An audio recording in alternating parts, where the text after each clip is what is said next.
Sixers off day. They'll play the Wizards tomorrow, Game 2. What are some of the most important things from Game 1 to take away from Game 2? I'm sure there's a lot of them. Michael Kaskey-Blomain, plus we'll talk a little NBA playoffs as they continue tonight. And, of course, we'll have the playoffs on Thursday and Friday. We've got the Bucks and Heat. That was a blowout last night. And we've got the Nets in Boston on Friday. Sixers, Wizards on Wednesday. MKB is here on the Sports Bash Live on 97.3 ESPN. All right, Michael, what's going on, man? What's up, Mike? Top takeaway from you in that Sixers Game 1 win. Of all the things that happened, what stands out as this was the most this should be being talked about the most? Tobias Harris going beast mode for sure. That's huge, obviously, for them, and I think it was huge for Tobias coming off of the postseason that he had last year against Boston.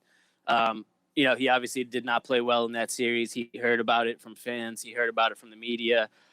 He heard his contract being criticized pretty heavily. So him coming out in attack mode and being able to, not only help the Sixers, but completely keep them in the game in that first half when Joel was, strapped to the sideline in foul trouble, I thought was huge. And, he's obviously not going to score 37 points every game for Philly, but if he can come out with that, aggressive attack mode and continue to put up points like that, that's, a huge boost for them for sure. Yeah, why is he able to do that? What's different when, like I said, that was the biggest thing, Michael, is can he do this in the playoffs? And then, of course, once he did it in the playoffs I want to see him do it against the Nets, So they'll keep moving the goalposts until he fails, essentially. Right. But to me, I said, if you watch the 72-game season, you didn't think he was going to fail. He looks like a different player.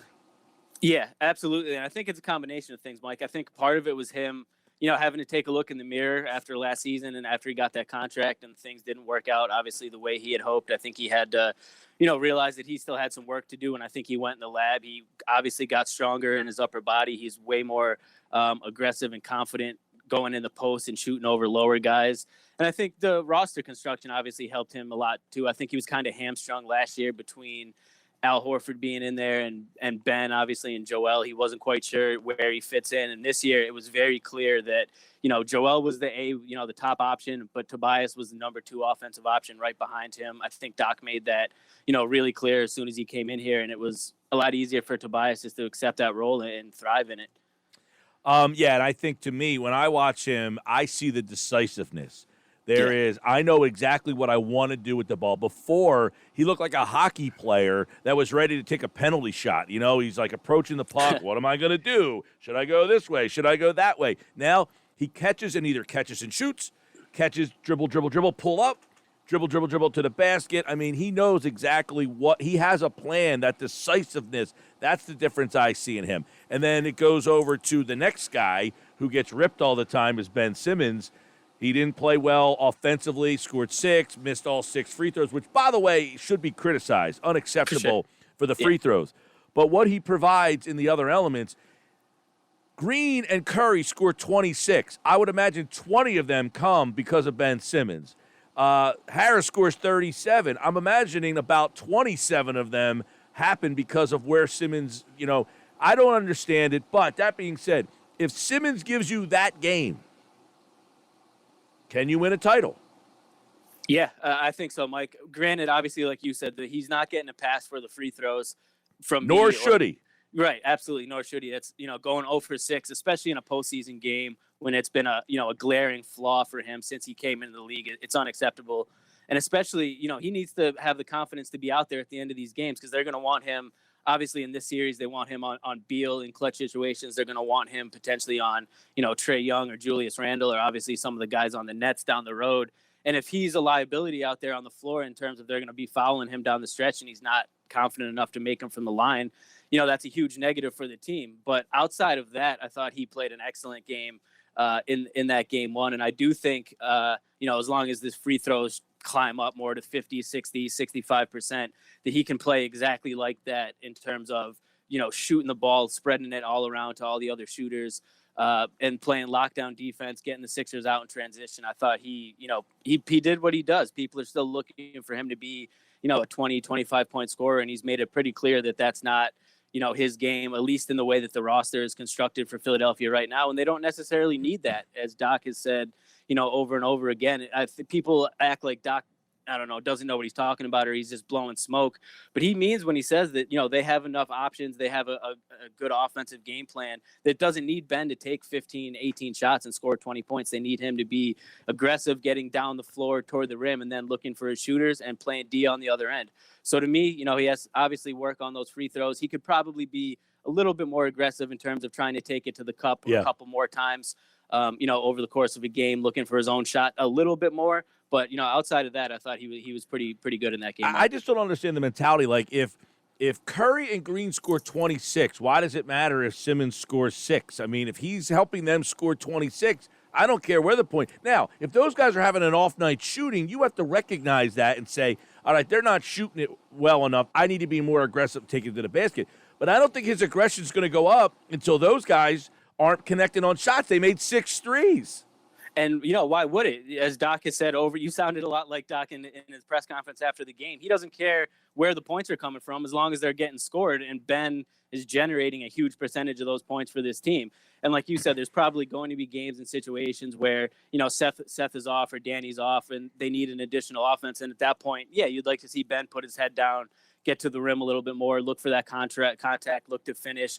But overall, I mean, as long as he's spraying the ball around to all the shooters and they're knocking them down and the Sixers are scoring 125 points in regulation, I don't really know what more you could ask for. Well, Michael, I see in the past, I would be frustrated with Ben because he didn't have the roster around him to not score the points. So I would say you need to score because Josh Richardson can't shoot a 3. Al Horford can't make a 3. You only have J.J. Redick. So if J.J.'s not on, someone else has to pick up that scoring, and that someone needed to be him. That's where I'd be frustrated with him not scoring. Now, if he scores 6 and they have 26, what the hell do I care? I don't understand that mindset from other people out there. But that being said, there's so many things, before him and Joel clogging up the lane. But I guess Doc has figured out a way to utilize him. And because Joel has become such a ridiculous cover, teams are, they're weak side using Ben's guy to double Joel, but that's now leaving Ben with a guy that's coming from the corner. And now Joel's such a good passer that guy coming from the corner, Ben's screening him, and it's giving Curry. These guys get wide open threes all night long. I don't understand how people get mad at this. Yeah, and you're dead on with the roster construction, Mike. That was the thing. It was evident to all of us last year. We talked about it. It was written about at nauseum that the way the roster was constructed around Ben and Joel just didn't make sense. You needed more floor spacers. You needed more shooters. And you've seen it from day one of this season. And like you said, when Joel's getting doubled, it doesn't matter. Ben's not just standing on the blocks, not standing in the lane. And it's not like Joel doesn't have the room to operate or the shooters don't have the room to operate. There's there's really no spacing situation or problem at this point when you have 3 other guys that are out on the floor. And most of the time, Ben's could be, the 4th, 5th offensive option on this team. And that's fine. And I think Doc's fine with it. And as long as they, continue to score points and win, that's, I don't know how you could argue with it. That's the point. Doc is fine with it. They've gotten to a point where the coaching staff says, we don't want you to score. Don't worry about it. If we need you, we'll tell you. Right? Until then, facilitate to the others. In this series, though, Michael, it's obvious the Wizards have 0 answer for Joel Embiid. Yeah, and I expect, Joel finished that game with 30 the other night, and I think he easily could have, 35, 40 points if it wasn't for that foul trouble in the first half. A couple of them are, questionable calls to me, so I look for him to come out in game 2. I think he was definitely frustrated by the way he was officiated in that first game. I look for him to come out and set a tone, and it's clear, like you said, they have absolutely no one that can even think about contending with him on that end. And then on the flip side of things, Bradley Beal had a nice game. He had 30 plus points, and that's what he's going to do. But to me, Washington just does not have enough around him to, even if he goes off for 30 or 40. I mean, he scored 60 against the Sixers during the regular season, and Washington still lost that game. So to me, the Sixers are obviously the deeper team, the better team, the more balanced team. And I think Joel specifically will have, a big-time bounce-back game in game 2. Right, and look, I mean, the Sixers had not played in 10 days. The starting unit did not play a game. They got off to a 1-for-11 shot, and the Wizards still were unable. They had the lead at halftime, but they could not overcome the fact that the Sixers did not, appear like they were crisp and on their game right off the bat there. So I thought that was the game for the Wizards to steal.